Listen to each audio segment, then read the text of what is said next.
En primer lugar, un agradecimiento muy cordial a los amigos Luis Arroyo, Dan Nieto, Jacobo Dopico, por haber promocionado este proyecto tan estimulante y por haberme invitado a participar a esta jornada en este marco tan prestigioso y espectacular.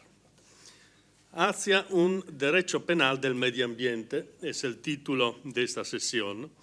Derecho penal internacional del medio ambiente es el título, y la actualidad de este título no podría ser más evidente.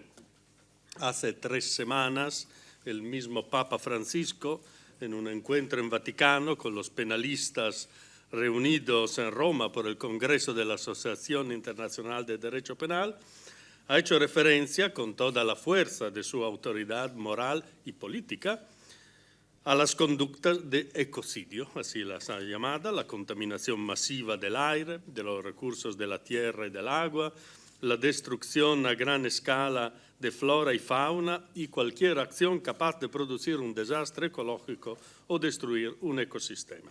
Conductas definidas por el Papa como un pecado contra las generaciones futuras y que no pueden quedar impunes. En realidad, ya son muchos años que el delito ecológico ha dejado de ser un simple problema de política criminal nacional. El cartel de esta jornada nos recuerda el naufragio del Prestige de 2002, es decir, uno de los desastres ecológicos más impactantes de nuestra época y que ha puesto de manifiesto la insuficiencia de los instrumentos clásicos de intervención penal.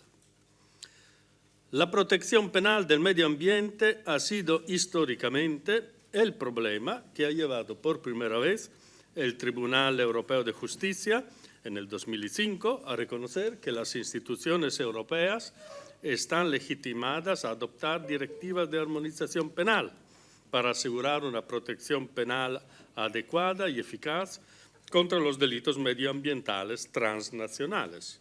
Y el Tratado de Lisboa de 2008, como todos sabemos, ha reconocido formalmente esta competencia penal europea. Pero ahora estamos delante de un nuevo reto, desde el derecho penal europeo hacia un verdadero derecho penal internacional del medio ambiente, con las 2 propuestas de convenio que se han presentado en la mesa anterior.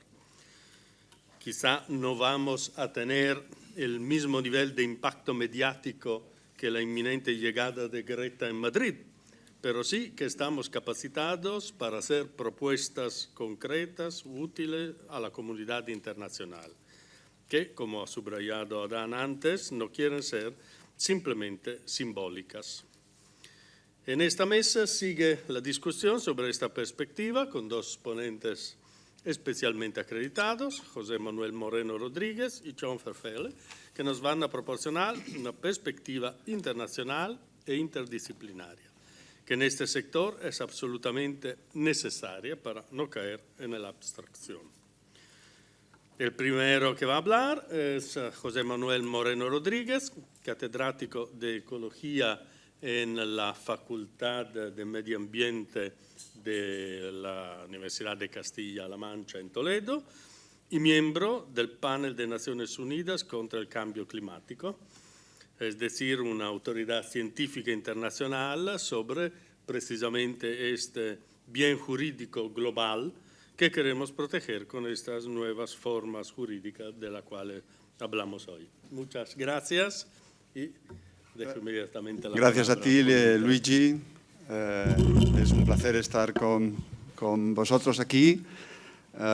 Yo soy catedrático de Ecología, de leyes entiendo poco y siempre le he tomado el pelo a Luis Arroyo, porque yo le decía a Luis, para vosotros los abogados todas las cosas son posibles, pueden ser blancas o negras, para los científicos no. Para los científicos se mueven dentro de un estrecho rango de opciones, ¿no? Él me pidió, digo, bueno, ¿qué queréis que os cuente? Y él me dijo, cuéntanos los hechos.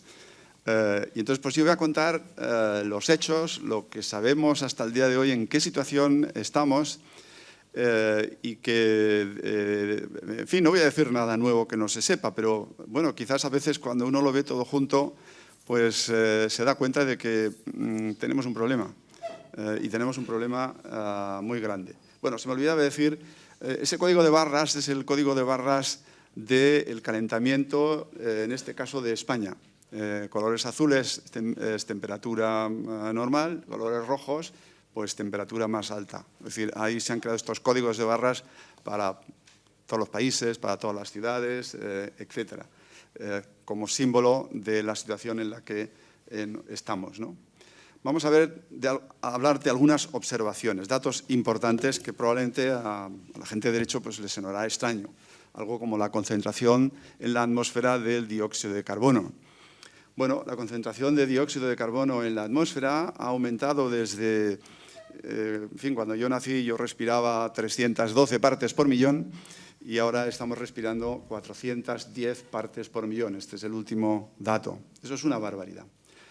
En las últimas 8 glaciaciones, ahí tenemos, la concentración de dióxido de carbono no ha sido menor de unas 200 partes por millón, pero no ha excedido las 300 partes por millón. O sea, quiere decir que esa fluctuación que ha habido en los últimos 800.000 años, que es más o menos cubre el periodo de las 8 glaciaciones, y estos son datos medidos, no inferidos, pues nosotros ya hemos aumentado muchísimo más, ¿no? Así es como ha variado la temperatura en la Tierra. Cada uno de los meses, desde 1881. Esto es lo que va haciendo. Hoy en día la temperatura es 1,1 grado mayor de lo que era en la época preindustrial. Esta era 2018, es que esta es una versión antigua, han salido los datos de 2019 y esta mañana me he levantado para ponerlos. Pero bueno, dicen aproximadamente lo mismo, ¿no? 2018 fue el cuarto año más cálido, ahora 2019, aunque no se ha cerrado, pero ya se aventura que va a terminar siendo también, estará entre los 3 más cálidos, que la última década ha sido la década más cálida que hemos registrado hasta ahora. Como decía, la temperatura es algo más de 1 grado centígrado superior. Nos calentamos, pero hay ingentes cantidades de calor que han ido a parar al océano. Al océano hasta más de los 2.000 metros de profundidad. No temperatura, sino calor, que es distinto y se mide de forma diferente. El agua tiene un alto calor específico y antes de cambiar la temperatura absorbe mucho calor. Está disminuyendo el pH del océano. Seguro que no saben lo que es el pH, pero es algo muy importante para el funcionamiento de la vida, tanto en el hemisferio norte como en la zona ecuatorial, como en el hemisferio sur. El hielo polar está disminuyendo, el hielo polar fluctúa, es máximo en invierno y mínimo en verano. Bueno, el máximo de invierno cada vez está siendo menor y sobre todo el mínimo de verano está siendo muchísimo menor, ¿no? Bueno, hemos podido modelizar cómo varía la cobertura de hielo polar en relación a la cantidad de CO2 acumulada y prácticamente es una recta. Es decir, tanto emites, tanto hielo polar pierdes. O sea que hoy podemos hacer esos cálculos.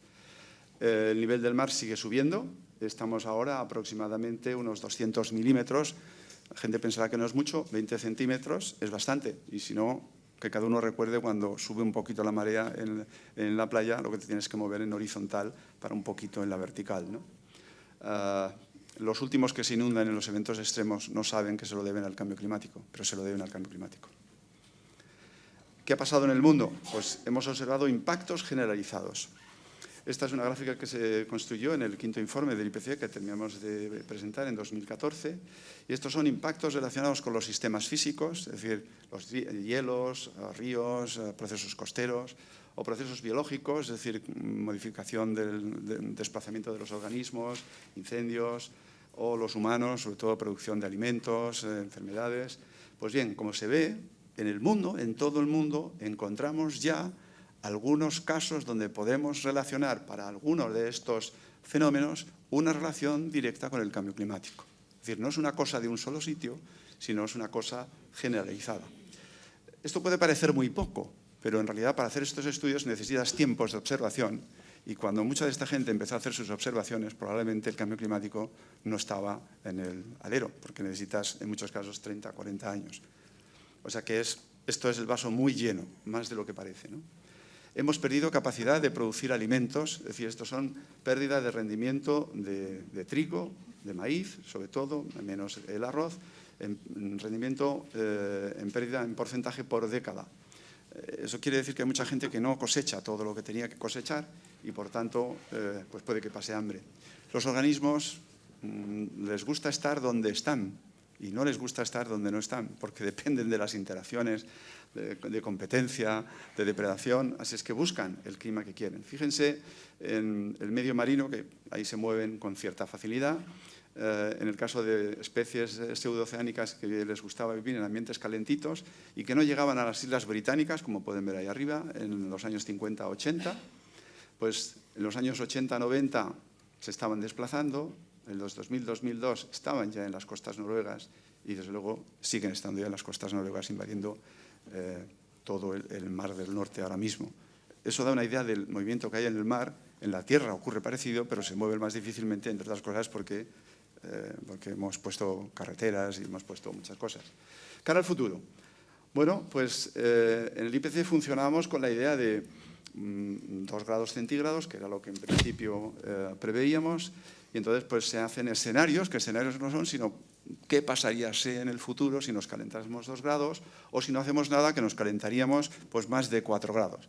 El Acuerdo de París es esa flecha que está ahí en el medio que nos lleva ahora mismo a unos 3 grados centígrados, no menos, ¿no? Bueno, ¿qué va a pasar? Pues, por ejemplo, el aumento del nivel del mar. El aumento del nivel del mar pues, serían de unos 40 que habría que sumar a los 20 que ya han ocurrido si no nos calentásemos más de 2, pero nos vamos a 70-80 centímetros con una gran indeterminación. Pero lo interesante de esto es la parte de abajo, porque miramos hasta final del siglo, pero las cosas van a continuar. Lo preguntaban el otro día en una entrevista de prensa. ¿Y qué pasa después? ¿Se estabiliza? No, no se estabiliza. No lo veremos nosotros, pero fíjense los niveles de incremento de mar que se proyectan para el futuro. No los vamos a ver, pero desde luego la faz de la Tierra cambiará. Estamos hablando de metros, si no detenemos las emisiones de gases de efecto invernadero, ¿no? El pH va a seguir bajando y el pH es fundamental porque controla, entre otras cosas, la disponibilidad de calcio. Y hay muchos organismos marinos que usan carbonato cálcico precisamente para construir sus colchas. Así es que eso es si nos calentamos 2 y esto si seguimos calentándonos, digamos, business as usual. Habrá días de calor extremo para 2100, muchos días. Estos son días de calor extremo en los que se han registrado mortalidad como consecuencia del calor. Es lo que se ha modelizado aquí. Esto para el escenario de 2.6, es decir, un calentamiento compatible con 2 grados centígrados, y esto sería un escenario de un calentamiento business as usual. Realmente habría zonas del planeta que se hacen invivibles, porque prácticamente todos los días del año son equivalentes a días en los que se han registrado temperaturas, en los que se han registrado muertes. En España nos iríamos pues, al orden de unos 100 días de este tipo, que lo vemos que lo estamos teniendo ahora recientemente, ¿no? Los organismos que van a hacer, pues lo que puedan. Sabemos cómo se desplazan, a qué velocidad pueden colonizar, no desplazarse, las plantas no se desplazan, pero colonizar nuevos sitios las plantas o moverse los animales. Ahí tienen las cifras. Las plantas se desplazan colonizan unos 200 metros, esa es la banda azul. Los animales, pues según el tipo de animal, pues pueden moverse hasta 80 kilómetros, 60 kilómetros, en fin, los roedores un poquito menos, los primates un poquito menos. Cada grupo de animales tiene su velocidad o su capacidad de moverse. Pues bien, ahora veamos la capacidad de desplazamiento del clima. Un desplazamiento compatible con 2 grados, digamos que dejaría a la mayor parte de los organismos con capacidad para poder colonizar nuevas zonas. Si nos vamos a calentamientos intermedios, que serían los que está en París, el Acuerdo de París ahora mismo, con los compromisos que hay, nos deja, muchos organismos ya no pueden. No digamos si nos vamos a business as usual, para las zonas planas, la mayoría de los organismos no van a poder. Si están en montaña, pues sí, porque en montaña te desplazas poco y enseguida cambia la temperatura. Pero hay muchas zonas planas del mundo. La Amazonía sin ir más lejos. Producción de alimentos. Bueno, este es el número de trabajos que se proyectan para final de siglo, que proyectan aumento en la producción o disminución en la producción. Puede haber aumento, por ejemplo, en Finlandia va a ser más cálido y como en Finlandia la producción está limitada por temperatura, allí van a producir más. Pero en la mayoría de los sitios lo que se proyecta es disminución en la producción de alimentos. Y esto es en el mar. En el mar, va a disminuir la productividad primaria, poquito si nos quedamos en los 2 grados, mucho si nos vamos a un calentamiento de 4 y más grados. Lo mismo pasa con la biomasa total, es decir, ya ven los cambios de color que hay, y la pesca. En la pesca, si nos quedamos en 2, se pierde mucha capacidad de pesca, estamos hablando de porcentajes del 10, 20 y 30%, pero si nos vamos a un calentamiento, digamos, sin que hagamos nada, nos vamos a pérdidas de pesca del 30 y el 40% de capacidad de pesca, ¿no? No sé cómo tenemos de tiempo, porque tenía recortada. ¿Podemos? Bien. En el IPCC usamos, claro, los impactos son múltiples, y entonces usamos una manera, una representación gráfica para intentar resumir globalmente esos impactos. Y se llama Reasons for Concern, es decir, razones para la preocupación, que intenta resumir impactos en 5 grandes bloques. Impactos sobre los sistemas únicos del planeta Tierra, por ejemplo, arrecifes coralinos, impactos sobre los fenómenos meteorológicos extremos, impactos sobre la distribución de estos impactos, es decir, sobre una distribución no equitativa, porque no todos los impactos se producen equitativamente, impactos sobre el agregado global, es decir, el coste global de esos impactos, o impactos sobre eventos singulares de una gran magnitud. Por ejemplo, que la cinta transportadora de calor del Atlántico Norte, que es la que hace que España, que Europa en general, estemos más calentitos de lo que nos correspondía, pues por ejemplo, que pueda pararse. Pues bien, para 1 grado centígrado hemos introducido ya un riesgo amarillo, significa que hemos introducido ya un incremento en el riesgo moderado en la mayor parte de estas 5 motivos para la preocupación. Para 2 grados introducimos ya riesgo muy alto o alto en muchas de estas razones para la preocupación. Esto es lo que ha llevado desde hace meses a decir no vamos a 2 grados centígrados, hay que ir a 1,5.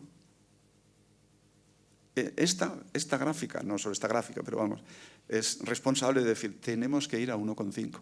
No podemos ir a 2. No podemos introducir riesgo alto en este tipo de razones, ¿no? Después esto se puede ver en sistemas específicos. Por ejemplo, la primera es los corales calientes. Se ve que los corales tropicales son muy sensibles y se introduce riesgo muy alto. Insisto, es uno de los ecosistemas señeros de la Tierra porque tiene una diversidad que es difícil de explicar, ¿no? Que coexistan miles de especies en un mismo espacio, sin una diversificación, es decir, todos ellos diferentes, sin que el hábitat sea pues, como un bosque, sino simplemente es agua, es algo verdaderamente extraordinario. Pues ahí tenemos, y algunos otros que no voy a comentar, y simplemente, pues como verán, si nos vamos a más escala en vez de 1 grado, nos vamos a más, pues las cosas son cada vez peores. Emisiones, ¿cómo estamos? Bueno, las emisiones están así. Desde 1990 no han parado de crecer. Estamos ya del orden de 55, emitiendo del orden de 55 gigatoneladas de CO2 equivalente. No intenten calcular qué es eso, porque yo tampoco. 55, muchísimo, ¿vale? La mayor parte, 2/3 de ello, es de CO2, es decir, directamente producto de los combustibles fósiles. ¿Cómo están los grandes emisores, no? Pues aquí tienen a China, con un aumento verdaderamente espectacular desde el año 2000. Parece que se está torciendo un poquito, que se está moderando, pero todavía es el gran consumidor y está muy por encima de todo el mundo. Estados Unidos, a pesar de todos los pesares, parece que alcanzó su máximo ya y que está disminuyendo. Poco, pero está disminuyendo. La Unión Europea viene disminuyendo sus emisiones, es decir, somos los campeones mundiales. Y aquí tenemos India, que quiere su parte del pastel y que está empezando a asomar la cabeza. Me voy a quedar aquí. Claro, la pregunta ahora es, bueno, ¿qué hacemos para no calentarnos más de 1 grado? Pues teniendo en cuenta que estamos aquí, este informe se presentó, los datos que se usaron en el de 2017, bueno, pues vamos a seguir hasta 1,5. Y 1,5, como siempre hay incertidumbres, pues eso quiere decir que la probabilidad de que lleguemos a 1,5 grados, pues podemos estar en 2030 a 2050 aproximadamente, ¿no? Después, dependiendo la senda que hagamos, si nos pasamos y empezamos a reducir drásticamente, que sería este escenario, pues nos situaríamos en este contexto, estaríamos con poca probabilidad de rebasar 1,5. Puede que seamos más exigentes, va a ser que no. Bueno, pues entonces no nos pasaríamos, tendríamos mayores probabilidades. O puede que nos relajemos y digamos, pues entonces nos vamos a pasar y desde luego 1,5 se nos va de nuestras manos, ¿no? ¿Qué es lo que hay que hacer? Bueno, supongamos que en 2020 empezamos a reducir las emisiones para efectivamente alcanzar la meta de 1,5. Eso significaría que a partir de 2020, es decir, ya que estamos en diciembre, pues tendríamos que hacer esto, disminuir las emisiones de manera que en 2050 estuviésemos emitiendo cero. Cero. Hay otros gases, esos se supone que vamos a hacer algo, no tan drásticamente, pero también habrá que hacer algo con ellos. Y esto lo que nos dice es que entre 2045 y 2055 tendríamos que estar ya emitiendo cero. Tan pronto como 2045 podríamos estar ya requiriendo esto. Si en vez de eso decimos, bueno, vamos a seguir emitiendo y lo que hacemos es, en 2030 empezamos a disminuir. Claro, entonces en vez de así tendríamos que ir mucho más empinado. Eso significaría que nos daría un poquito de margen, pero no mucho, porque antes de 2050 ya estaríamos cruzando la línea de cero, de emisiones netas cero. Con lo cual, darnos 10 años apenas nos da 2 o 3 años de diferencia. No hay diferencia. Con una diferencia muy importante, y es que cuanto más retrasemos la toma de decisión, si se dan cuenta, hay una línea cero y por debajo está rayado. Eso quiere decir que las emisiones no solo no tienen que ser cero, sino que tienen que ser negativas. Es decir, que tenemos que absorber carbono. Es decir, que tenemos que utilizar todo lo que hay en el planeta para absorber unas cantidades muy importantes, porque estamos hablando, esto es solo relativo a carbono, estamos hablando que vamos a estar en 45 gigatoneladas y que vamos a tener que absorber del orden, no solo quitar esas 45, sino además absorber del orden de hasta 20 gigatoneladas. Eso es ponernos al límite de nuestras posibilidades, ¿no? Y bueno, si vamos a 2, pues si vamos a 2 grados tampoco ganamos mucho, porque en 2060 y poco probablemente ya pasamos el punto de no retorno donde tenemos que estar cero y claro, entonces todavía será mucho más grande las emisiones netas negativas, ¿no? Estoy acabando ya. ¿Dónde estamos ahora? Bueno, pues esta es la senda que llevamos.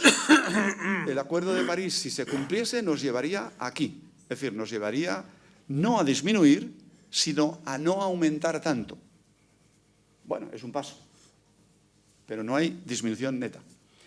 ¿Y qué necesitamos? Pues en relación a lo que tenemos ahora, pues en 2030, para una senda compatible con 2 grados, nos faltan compromisos del orden de 12 a 15 gigatoneladas. Eso es lo que esperamos que vengan los gobiernos ahora a la cumbre de la COP y digan, no se preocupe que yo saco la chequera y tiene usted 12, le faltan 12, yo le quito 12, ¿no? Si llevamos a 1,5, pues lo tienen ahí, nos faltarían a 2030 de 29 a 32 y estamos emitiendo en total 50 y poco. Es decir, más de la mitad a 2050. O sea, no sé si se dan cuenta de la magnitud del problema, ¿no? Bueno, para terminar y ser algo positivo, hay solución en nuestras manos. Esto es el coste de las energías renovables. En la línea esa amarilla tienen ustedes los costes de la energía procedente de los combustibles fósiles. Hay un rango, dependiendo de qué sitio estés, pues los costes varían un poco. Y si se dan cuenta, la bioenergía es rentable, es decir, está en una banda de costes similar. La geotérmica también, la hidrológica, por supuesto. La solar fotovoltaica ya lo es, en muchos sitios ya lo es, claramente. La solar de concentración de poder, lo están poniendo ya las compañías, o sea que debe serlo ya también. Y, por supuesto, digamos, la utilización del viento. Es decir, estamos ya a las puertas, si no directamente dentro, donde se pueden utilizar energías renovables para sustituir a las otras, ¿no? Así es que, en resumen, el cambio climático sí ha llegado aquí hace ya muchísimo tiempo. Ha causado impactos generalizados y los va a seguir causando muchísimos, algunos durante siglos, porque no se va a detener el clima, se ha desestabilizado y no se va a estabilizar en siglos. Los impactos son peores, pues cuanto más nos calentemos, peor. Es decir, aquí tanto peor, peor. Así es que es urgentísimo reducir las emisiones, o sea, realmente no hay tiempo. Mientras tanto, hay que estar preparados para adaptarse. Y bueno, estaría bien que España y conjunto a Europa pues lidere este proceso, ¿no? Y aquí es donde me gustaría hacer un poco, digamos, una llamada a ustedes, porque estos datos que yo les he presentado aquí están recogidos en los informes del IPCC. El IPCC aprueba sus informes, los escriben científicos, pero al final lo aprueban, lo adoptan o lo aceptan todos los gobiernos del mundo. Es decir, que si hay alguien que esté tomando decisiones que van en contra de lo que la ciencia ya sabe, supongo que se le podrán pedir responsabilidades. Es decir, esa es, digamos, el activo del panel intergubernamental de expertos en cambio climático, que lo tienen ustedes ahí a su disposición. Porque lo que se dice allí, buena parte es lo que yo he usado, actualizado un poco, lo que se dice allí ha sido aprobado, insisto, por todos y cada uno de los gobiernos. Y algunas cosas, literalmente, porque el informe de conclusiones se aprueba oración por oración. Un documento de unas 20 o 30 páginas, donde cada oración, cada dato, cada número se aprueba individualmente. Así es que nadie puede decir que no lo había aprobado. Esta es la ventaja que tiene. Así es que muchas gracias y bueno, toca adaptarse y pues yo espero que ustedes usen los conocimientos científicos para exigir a quien sea exigible por el desaguisado que tenemos ahora mismo en la Tierra. Muchas gracias.